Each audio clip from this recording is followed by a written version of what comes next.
Welcome to another episode of Relentlessly Resilient, where real people share real life experiences and the tools they've developed to move forward and live their best lives. I'm Jennie Taylor. And I'm Michelle Scharf. Jennie, I'm so excited. Today we have Michael and Christina Gilchrist, and they reached out to me. They heard of our podcast and they thought, hey, we've got a story to tell. I saw a video clip of Christina. She's got some kidney issues. I saw her speaking at a kidney event, and her story was so amazing. I was immediately hooked, and I wanted to share it with all of our viewers. So I'm so excited to have both Michael and Christina Gilchrist on, and it really is a team, and I see that from what you guys shared with me. Introduce yourselves. Who wants to go first? I'm Michael Gilchrist, and I'm Christina Gilchrist. And so I'll just kind of give you a brief story of what my life has consisted of so far. When I was 12, I found out I had a kidney disease. It was really minor. It probably wasn't going to affect me much. So when I was 22, I got pregnant. And during that pregnancy, I developed toxemia, which is preeclampsia. And I had seizures. And during those seizures, I lost my eyesight. So I'm legally blind. Oh, my goodness. And it ramped up my kidney disease, and I went into kidney failure. So I had two brothers that were identical matches. I was really lucky. And one of them, my oldest brother, Brian, ended up giving me a kidney on December 9th of 2008.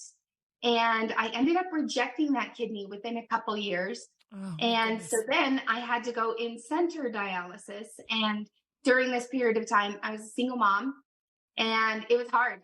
I was living on zero all the time. I had no energy. I was trying to do soccer practice and dance, and I did it. And it took everything out of me. So for 5 years, I was on zero. And I got an amazing call that I had another transplant. So this time it was a cadaveric donor, which is a deceased person. And so on May 7th of 2016, I got my second kidney. And this one lasted... well, that's why I slid into the DMs. Yep, that's when I met Mike. After I got this transplant, I was so excited to live for the first time, really. Yeah. And so she started rejecting that one. We did therapies every Wednesday. She did chemo, drugs, pretty much every drug that they could throw at the wall and see what would stick. There was one that was like almost $200,000 they got hand-delivered in a bag that was locked and all that stuff. Nobody could touch it. And so she rejected it because we were wondering what this medicine was doing to her body in the long term. So she started doing dialysis again. And well, at that point, I was not willing to go back in center, because in center it just made me feel like I was barely living, if living at all. Can you tell me? Sorry, I don't know a lot of people with this level of kidney disease. In center, meaning you're going into the center for the dialysis, or you're inpatient? Or tell me, if you're not in center, what's the other option? At home dialysis, I imagine? I'm sorry. Yeah. So in a center is actually in a dialysis center where you go 3 days a week. You go for roughly 3.5 to 4 hours each time. Oh my goodness. And you do dialysis. But now they've come up with options that you can go home on dialysis. And there are two forms of dialysis at home. There is one called peritoneal dialysis.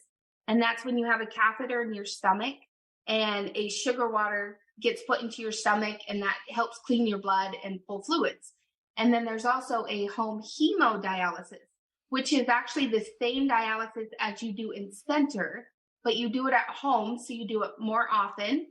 And you run the machine slower, and it is less invasive on your body. And by less invasive, I mean completely less invasive on your body. Yeah, it's like you were saying, the typical dialysis patient, you look at them and they look on the brink of death. You know, they're absorbing water, and it's just not a way to live. And it's because they are. Like, I always like to tell patients that I talk to, a person with healthy kidneys gets 168 hours of dialysis in a week. When you go in center, you're lucky to get between 9 and 10.5 hours. And so that is the bare minimum you can have to survive. And so you're literally getting that treatment to make it to your next treatment. And that's it. So what does the home dialysis look like? I can actually show you right now. Oh, how exciting. Oh, wow. Let's describe it for those who can't see the video, if you will. Oh, okay. So basically it's a unit that it's called the Pure Flow, and it makes the dialysate. It takes about 4 hours to make it. And then the machine is portable. So we push it into the bedroom and she does dialysis while she's sleeping. There's two forms of at-home. There's at-home dialysis where you do it just during the day. And then there's nocturnal. And there's additional sensors and stuff like that we hook up to her. So that if there's any blood leaks or anything like that, the alarms all go off. But she does dialysis for 7.5 hours every other night. Wow. And she just does it while she's sleeping. And that's where in center, they look just so sick. And it's because they are. The toxins are building up in their body. And that's why we express so much about going home, doing home dialysis, because no matter how she feels, I can go do a treatment right now. If she wants to go out with girlfriends and have fun and, have a couple of drinks, she can call me and say, hey, I want to do treatment tonight. Get it ready. And I can have the machine ready for when she comes home. We can do it as much or as least as we want. Yeah. Oh, that is amazing. A lot more flexibility. I love that you get to do it at night, which means you get your hours of your day back, too. You're not just sitting in a bed and as a chair. mom, I mean, we all need every hour of the day we can get, right? Yeah, that's huge. Yeah. But so when I found out I was rejecting the second time, I went dialysis center shopping, and I had to go to 5 different dialysis centers before I went to my original doctor and just said, hey, help me do this. And he was like, okay, let's figure it out. And the reason I was told no is because of my eyesight. You've got to keep things sanitary and you've got to be very safe about it. And I just said, hey, I can do this. I know I can.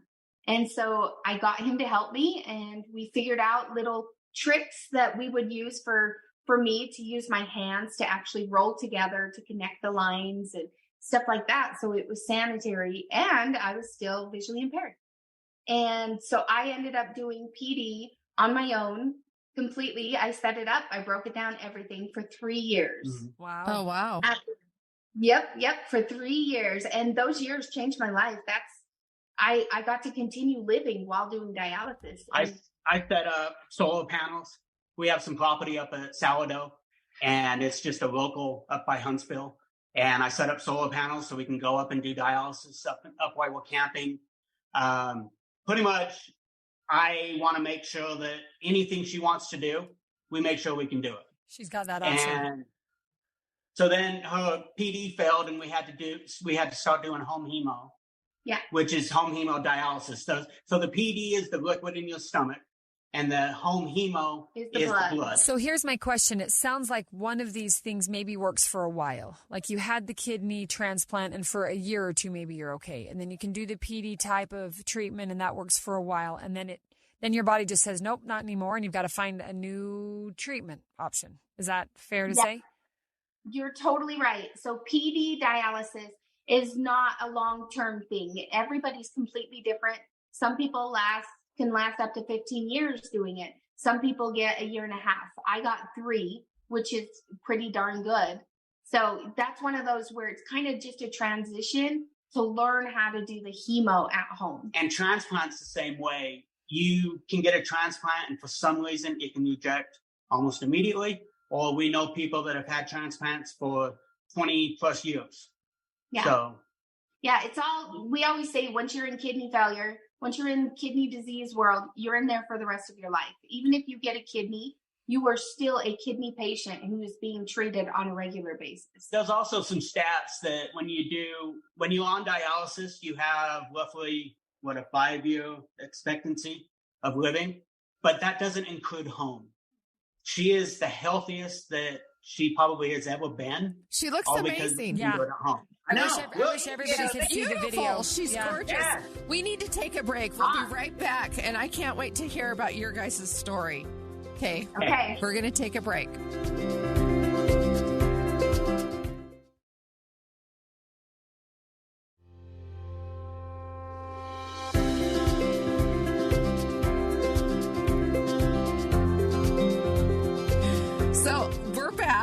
And I'm so excited to talk to you guys. You're just an adorable couple. Both Jennie and I are single, and love hearing stories about love and reconnection, or how you came to meet. So you were a single mom. You're on dialysis. You know, you're absolutely beautiful, and you're gorgeous.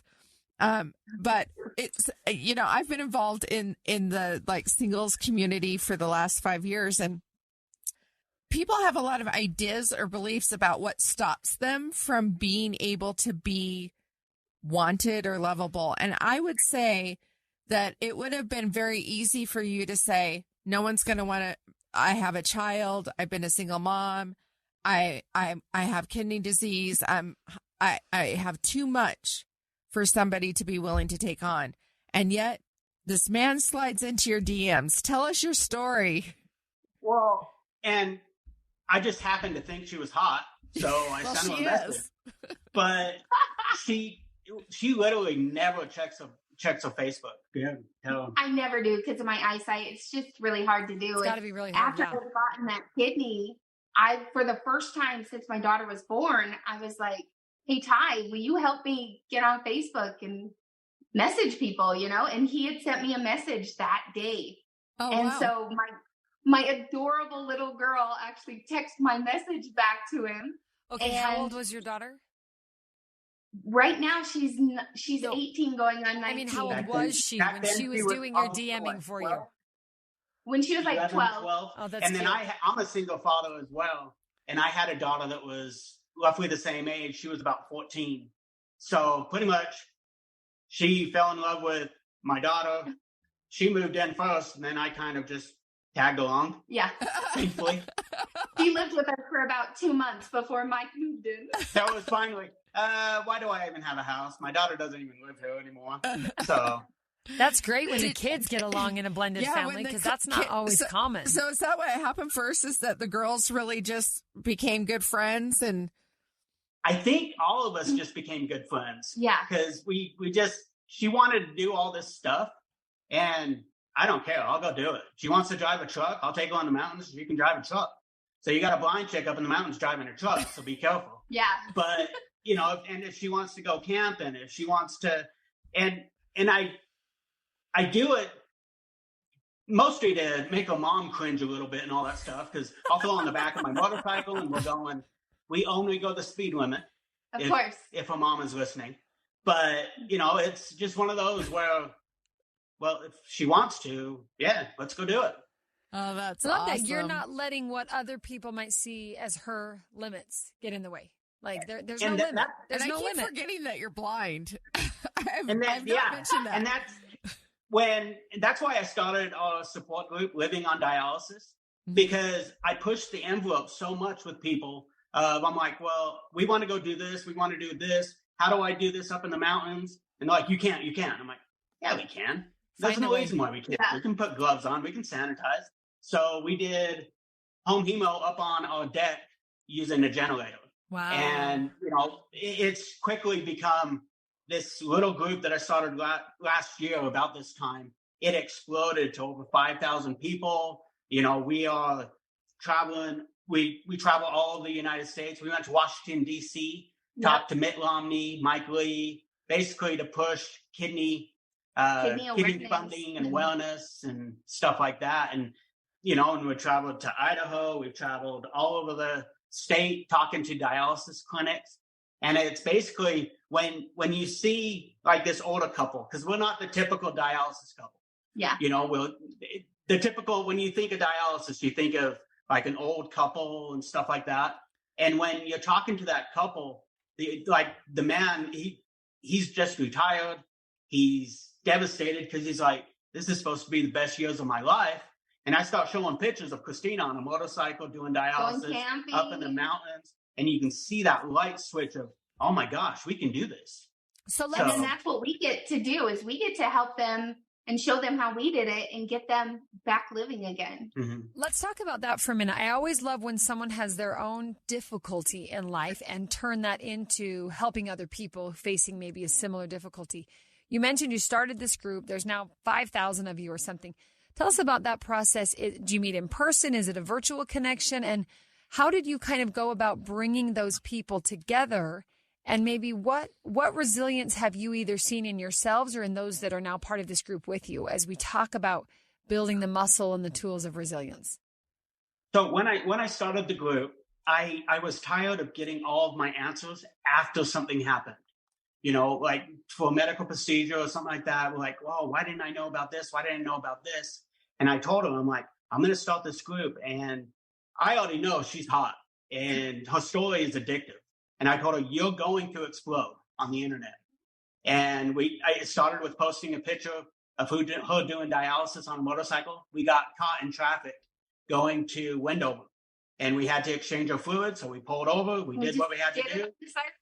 And there was this group on Facebook where we quickly got known as the dialysis couple. She got known as the blind chick living, and I got known as just the caretaker. And our story was basically, listen, if you want to go home and you want to keep having fun, if a blind chick and an aircraft mechanic can do this, then anybody can. And that was basically all, because we usually hear, oh, I can't do this. I can't do this. I'm like, really? A blind chick's doing it. Let's get you home. There's absolutely no reason. I love it. It's a no excuse. There's no excuse. And with the group, I told, and it's family members, it's friends, it's dialysis patients, it's the care partners, because 1 in 7 suffer from kidney disease. And so the more you can know about this, and we run into people that are in like stage 3 or their kidneys are getting worse and worse. And we're like, okay, well, let's get you watching these videos. Let's get you watching YouTube, watch our videos of how we set up so that you actually have a good idea of when this starts. You don't even have to go in center dialysis. You can go straight home. And I do think one of the coolest things about having this page is we've been able to connect people that are in similar situations. For example, we had 2 women that were pregnant while in kidney failure, which is crazy rare. And we were able to get them in contact. And now they're best friends with each other. We had 2 beautiful babies in January born and just an amazing outcome. And both of those people were told you shouldn't have this baby. And they came on the group. They reached out. They said, hey, has anybody gone through this? So then I send out a post, or I know a couple people, and you just network and say, hey, get in contact with this person. And the first lady that had the baby was communicating with the second one, just going to doctor appointments and keeping people up to date. And, you do more dialysis. So there's ways you can do it. And that's kind of what we say is, don't tell us we can't, tell us how we can. We even have, you guys are so inspired. I love it. You guys are amazing. We have some of the most beautiful kiddos that are in kidney failure, and we do little things like we put out their address to people on their birthdays, so they get birthday cards from their whole community of people that are going through what they're going through. And there was a little girl named Faith, and she was 6, and she was on dialysis, and she wanted to go to a fun zone. She wanted to have a birthday party. So out of these 5,000 people, I kind of said, hey, let's explode her house with birthday cards and presents. And then I called, it was in Oklahoma, I think. So I called the local jump zones and play zones and said, hey, I'm going to send a family to you guys. Take care of them. Tell me how much it costs, but I hope you guys, just show this kid how to have fun. And they ended up sponsoring and gave him pizza and a cake. And it's been really cool. And, when we did a sub for Santa during Christmas, we found, I do it locally as well, but we found some dialysis families that just need a little bit of help, and we just got them Christmas. And, and every time we travel somewhere, like we went to Washington, we have people come and meet us for coffee. Yeah. So whatever state we go to, we went to Idaho and met up with a couple people. So any state, and we're told constantly, hey, we need to come here. You need to come here. And we plan on hopefully hitting every single one. Okay, so what's the Facebook group called? If there's someone listening saying, oh my goodness, I want to be part of this community, how do they find you? You find the group by #BlindChickLiving. And a year ago, I didn't even know. I didn't even know what that was.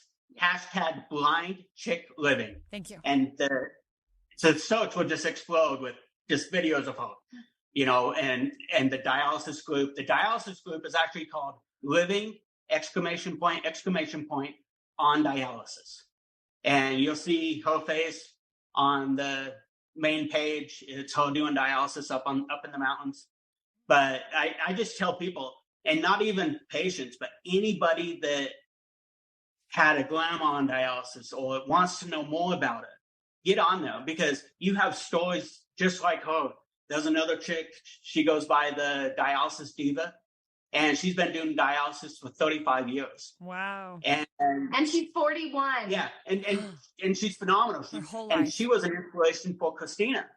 And you just find all these connections. And she had some hospital stuff back in January, not kidney related, but I was able to get on the group and say, hey, they want to give her this medicine and this medicine. Has anybody used it? What have you experienced with this? And the group just kind of explodes with questions. And we do disclaim at the very beginning, we are not doctors. Sure. Always follow up with your doctors. Just getting other and all people's that stuff. experiences or opinions. Yeah.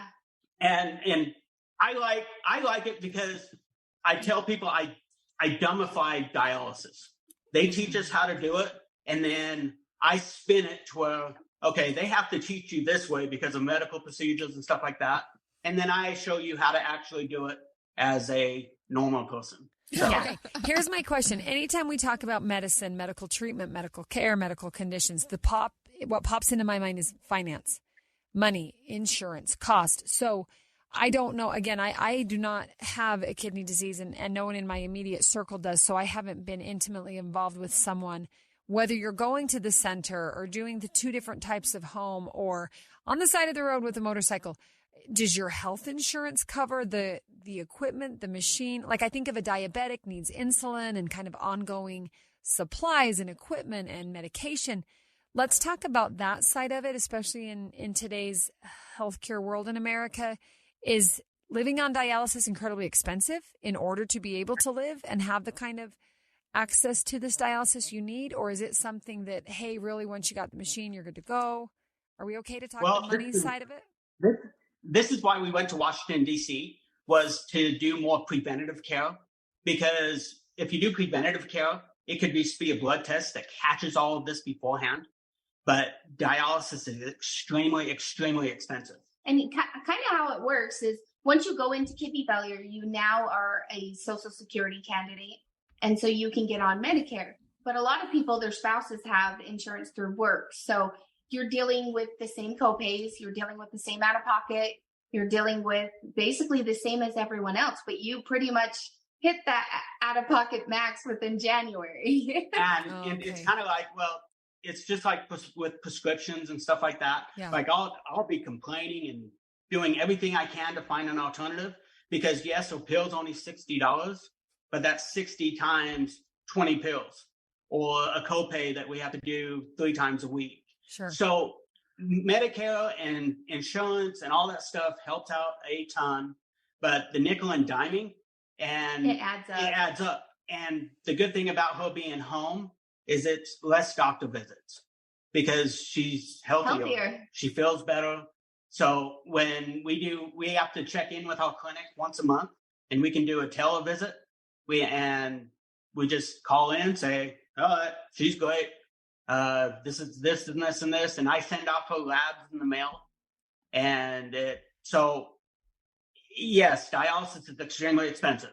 Make sure you always have good insurance, but it's doable. I mean, it's just copays and prescriptions and negotiating. Like you said, maybe you then meet the maximum, out of pocket with your insurance, and by getting the treatment that you need, you're preventing other medical care like trips to the clinic or the ER or worse. And so the treatment and the prevention is clearly more affordable, not just in terms of your life, but your finances. So thank you for answering that. I was just curious, that's a lot of ongoing medical care. The woman you mentioned that's been on dialysis her entire life, it's very expensive. I'm glad there are insurance and maybe some of those government programs.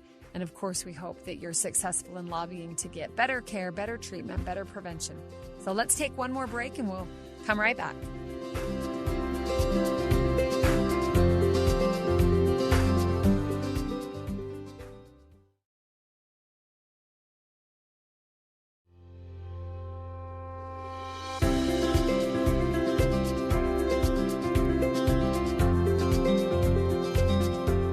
Okay, this has been fascinating and super high energy. You are certainly not running at zero, Christina, like you said, those few years when you were between failed kidneys. Let's talk about the way forward. Sounds like you're in a really good spot. You found a way to live on dialysis. You're helping others live on dialysis. You're learning and practicing resilience every day. What's next? You mentioned off air before we got on that you've had these 2 failed kidney transplants. You're not in a huge hurry to go get another one to fail. What does your treatment look like today? What's the prognosis for the next 5 to 50 years? Do you just continue business as usual until something goes wrong? Or what's that path ahead look like now that we've seen kind of the path up until now? Yeah, so I think that the most exciting thing is there are new things coming out all the time about dialysis and even transplant to make it easier. And so for me, I think there's a lot of hope for the future because, yes, I have a disease that's undiagnosed, but it's going to be diagnosed at some point. You know, in the future, they're going to find out what it is, and maybe I will get a kidney. But I do know if I don't ever get a kidney, I can live on home hemodialysis the rest of my life and live the life I want, be the mom I want, be the wife I want, be the friend I want to be, all of these things. And that's good enough for me. And with dialysis machines, you know, the reason you have to do it in a clinic, because these were huge, huge machines. And with advancements of technology and people like us pushing the envelope saying, no, I want to go do this. I want to go do this. Show me how. The machines are getting smaller and smaller, more portable. You know, I just have to, you know, it's heavy. It's a 100-pound machine, but wow. I throw it in a case, throw it on a plane, and they're getting smaller and smaller. So with technology, it's getting better and better. Yeah. So I think, to be honest, I think every kidney patient should have hope, just knowing that the future it's coming. Mm-hmm. It's so amazing. You guys are so inspiring. The energy level, the working relationship, the love between you two, it's really beautiful and it's fun to see. And I like to kind of say too that we're just the typical couple. We just happen to do medical as well. Yeah. You know, have you ever had a silent treatment during dialysis? You know, and it's just kind of happens. Yeah. But, you know, we became a stronger, better couple because of it, because we can sit and discuss medical and I'm probably the only person that can debate what her weight is and what it should be. You know, any other husband would get in huge trouble, but I sit there and be like, hey, you need to be this weight. Let's take this off. Yeah, I think you've gone up about 2 kilos. And I'm like, what? Do I look better? No, we're going to take it off. But, you know, it's just one of those, you know, where you can sit and argue about weight and not get in trouble. So not every most couple of that can is say water that. retention, I imagine, right? Yeah. Every day, every time you do treatment, you have to take off liquid. So she takes off between 1.5 to 3 kilos of fluid every time we do dialysis. That's roughly it's usually about 3 to 5 pounds. Yeah. Wow. Yeah. That's a decent amount. That's crazy. I understand from a caretaker's role when John had cancer and I was doing his PICC lines and his IVs, and it's the same thing, right? And my husband preferred it to be me rather than the nurses. I do too, hands down. When she was in the hospital in January, I was just, I'm a big guy, tattooed, bald, and I was getting so mad because I can do the treatment better than anybody else. Yeah. But of course, it's in a hospital. They wouldn't let me. So, I'm pushing the envelope. And now, you've got a, like I said, bald guy, tattooed, not yelling, but discussing, hey, I want you to do it like this and this and this and this. And then once they hear us talk and we have the medical lingo and they're like, oh, you actually know what you're talking about. I'm like, yeah, You need to run it at this rate. You need to pull this mount off. Yeah. And those things are slowly changing as well. It's like I went home from the hospital up 22 pounds of fluid just because the hospital didn't know how to run my dialysis the way we do. Yeah, and we were telling them, get us home. And we got them home. And in 3 treatments, I just did them on back. And I was able to take all that fluid off, and she felt great. That is amazing. So not only are you her partner, you are the preferred and premiered caregiver. But it's that mechanic background you mentioned. I mean, you almost dismiss that like, hey, I'm just a mechanic, but I don't know that everybody's a mechanic. Like, you know how the mechanics of that body of hers and her equipment and the machine, you're running it as if that has got to be helpful. And like you said, you can take maybe whatever training they give you medically, and then you can put it in layman's terms for other people to say, yeah, but here's how it actually works. And that mechanic background's got to help. Your mind knows how to think that way to make things work and explain how they work and to get them working. That's huge. It's true. To have a caretaker that's got OCD. I have no OCD, and so I'm all over the place. And he is so organized and put together that it works good match for each other. That is awesome. I'm excited. I'd love to go get dinner with you guys. You guys are just... Well, then let's do it. Yeah. He's going to meet you at the coffee shop in D.C. or wherever they are next. Okay, Absolutely. Where are you going next? They're here in Utah. Right now, she has some appointments in Salt Lake at some clinics. Yeah. We don't really have anything set up yet for other states. Yet. But it just kind of pops up and they say, hey, can you do this? And I look at my calendar, I see if I can take it off, and I'm like, yeah, let's go here. I love this. So it all depends on if they want us to. There was a conference in Vegas, and we went to that, and it just kind of happened to work out. And they had this like dance party afterward where she was dancing with all of them, and it was the technicians where they was training technicians how to do dialysis, and they thought she was one of them. And she gets the mic and says, hey, I just want to thank you guys. Pretty much it's because of you that I'm alive. And they're like, what? I'm like, yeah, I'm a dialysis patient and all machines upstairs. So. Yeah, and it's because of home hemo that I can feel like everybody else. And I can get out there and dance my butt off, do my white girl moves all night. Mm-hmm. Oh, you're Sadly, he films if you want to see him, #BlindChickLiving. Yeah. And again, I had absolutely no idea what any of that stuff was. My kids gave me a crash course on Instagram, TikTok, YouTube, and now I document like a teenager. Sounds like you picked it up. Yeah, you really did pick it up. I love some lessons as I'm pushing out my new coaching program. I'm going to need to learn how to do all that stuff. I have thoroughly enjoyed having you guys on. Well, thank you. We have loved being here. Hey, and I know you guys want us to tell you what resilience means to us. We want resilience and tools. Like I can just listen to you all day and be like, man, you've got this down. How do I take it home? What do I do? Maybe what tools have you developed in that resiliency that you can share and package for the rest of us to apply? Okay. So first and foremost, my idea of resilience is never giving up. You never have the option to quit. You just keep going no matter what. And I think for me, one of the biggest reasons I've been able to do this is because I really kind of grab onto people that I love. And I have people in my life that have truly been my everything at times. And I've had so many reasons to keep living that I can't give up. Yeah. And I would say mine is kind of that saying, don't tell me I can't, show me how I can.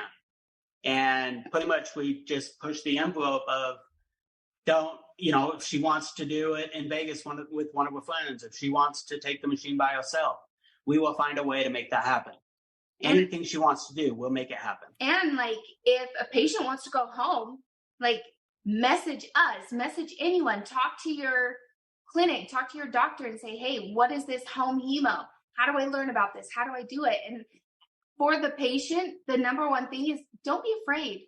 This looks like scary stuff and it looks like you're going to screw it up, but you're not getting. You're a human just like they are. You can be trained just as they were. And on the care partner side, the patient usually says they don't want to put their loved ones through this. And with doing in-center dialysis, you already are. We're carrying you into the car because you're clamped up, you're sick. We're carrying you back into the house because you're sick. We are already going through all of this. We're holding your hair while you're puking, all that stuff. So now we're home having the time of our life, checking off bucket list stuff, opposed to all that other stuff. Yeah. So it's actually a better option for that provider, the partner, rather than the sickly in and out of the center. Hey, Absolutely. Yeah, you got to learn how to hook up the machine. But once you do that, the rest of life can look much more normal, quote unquote. Yeah, you got it. And it just, like everything else, it just fits into your life and you just make it work. And I noticed getting some of my control back and knowing my numbers and knowing the machine, I'm better at maintaining my own health and telling my doctors, hey, this is what I want to do, not just saying, tell me what to do. Sure. And it is difficult. It took us about 4 weeks. I transferred to the graveyards and we went and did training for about a month. Yep. And then we're home. Okay, here's a question. I'm sure even in all your positivity and your determination, and you're not going to let no be the answer, sometimes you've got to get in a dark spot mentally, emotionally, either of you, both of you.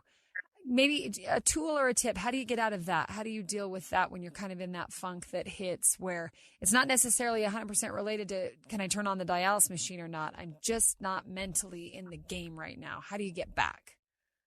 Yeah. So last night I bawled my eyes out because I'm watching this beautiful show about a woman having cancer. And so I can't stop myself because everything she's saying, I feel the same thing on a daily basis. And my biggest thing is allow yourself to be sad. Allow yourself to have those moments, but don't ever let it go past a day. See, and mine is when she does have those, I mean, she's valid to have them. She's going through a lot. I just call them tear duct cleanings. And she has them. And my job is just to make her laugh. So I just do jokes and all that stuff. And then on the care partner side, it's a lot. And when I tell her I'm going for a motorcycle ride or I'm going up to the property, that means I need some time. And we both kind of understand that there's when we say that, it's okay, go. Yeah. Go have fun. I'll see you in a couple hours. Yeah. And same with, she doesn't want to do treatment or something like that. Well, she's like, medical's my entire life. I'm like, yeah, you're right. It is, so just go to sleep. I'll hook you up while you're sleeping, or we can always do it the next day. And that's the good thing about home dialysis is we do it on our schedule. So if she wants to go out with friends, because people plan things at the drop of a dime and they can call and say, hey, can you come do this? Can you do this? With medical, sometimes it's tough, but with home, go. It means I just stay up late and I'll hook you up later that night, or we'll do it the next day. So. And I think if people remember that with everything that happens to you that's bad, absolutely everything that happens that's bad, there is a silver lining. And you just have to remember to find that. And just laugh, just have fun. I love that. Life is tough. Resilience, one of the tools of resiliency is to make meaning of what's happening to us, right? And so it's up to us to make that meaning be positive. We can choose either direction. We might as well find the lesson learned, the value inside the difficulty. And there's always something. I love that. You guys are amazing. I know for myself, like people ask me, like you were saying, my future, I will spend the rest of my life talking to patients and getting them to go home and getting them to get their lives back. And the reason I do that is because I made a lot of mistakes on the way. And so I don't want anybody else to have to make those mistakes in this process. So if I can sit there and tell you, oh, don't take that medication, this is going to happen, instead do this one. If I can do that, it makes meaning to all the things I went through, and it makes them all worth it. And we've made lifelong friends all around the country. We have friends in Colorado, and she's talking to other patients. I'm talking to care partners and all that stuff, just left and right. We've made some amazing friends throughout the process. And it's mostly when they were at the end. We had somebody that just moved to California send me a message saying, you literally saved my life. She was moving to California to say goodbye to her family. Oh. And when she went to talk to her in a clinic just about a month ago, she and her husband, he kept on her, he's like, she's done. She doesn't want to do this anymore. And once they heard her story and we kind of explained it to him. It was crazy because this is a 46-year-old beautiful woman who has this husband that's sitting next to her that just adores her. And I'm like, lady, it can be better. You can have the life that you want. And I think she got on the group. She saw the fun that we were having. And then she sent a message saying, you saved my life. Wow. And the husband kind of sent me the same thing, basically saying, thank you. Thank you. All right, show me this and show me this. Yeah, I love so many tools of resilience today. I love what you said several times. Stop telling me it can't be done. Just tell me how it can be done, or let me figure out how it can be done. If you think it can't be done, watch me. I love your attitude. Your mindset is definitely one of resilience, to that looking for the how rather than the why. Choosing to find that meaning or create the meaning. If it's not naturally there, well, you're gonna create some meaning out of the things that happen, and just never giving up, but letting yourself have the space to feel or take a break, whether that's because you're just going to cry yourself to sleep tonight or go for a long motorcycle ride. But recognizing that you, both of you, as the care partner and as the patient, need to be able to hit reset. You need to be able to give yourself that space. This has been a very inspiring conversation. And again, like Michelle and I both said, your energy is awesome and contagious.